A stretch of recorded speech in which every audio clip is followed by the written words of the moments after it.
emocingos, nervingos. Iš tikrųjų, ką ir kalbėjau prieš rungtynes, disciplinos laikymasis ir komandos vienas kito gynybo iš tikrųjų neveikė truputį schemos kai kurios, bet pagrindinę priežastį pralaimėjimas nulėmė galbūt perdegimas, didelis noras laimėti, iš tikrųjų ne vis laik žaidė tokioj atmosferoj ir kamuoliai antri šansai, jie puolime atsikovoja 22 kamuolius, tai to pasiekoje antri, treti netgi šansai jie ir nulėmė tą pergalę. Jūsų lyderiai irgi šiandien buvo rezultatyviausi, bet turbūt nesužaidė tikrai tokių rungtynių. Ne, tikrai nesužaidė tie, kurie turi sužaisti. Aiškinsimės priežastis, dėl ko taip yra, bet gerai, kad tai yra sezono pradžia, šaltas dušas ir aš manau, ateityje vaizdas turėtų būti kitoks.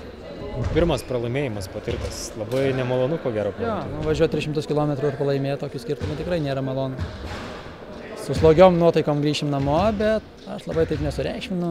Rytoj nauja diena, vėl stengsimės atsitiesti ir taisysim klaidas, kurias šiandien padarėm.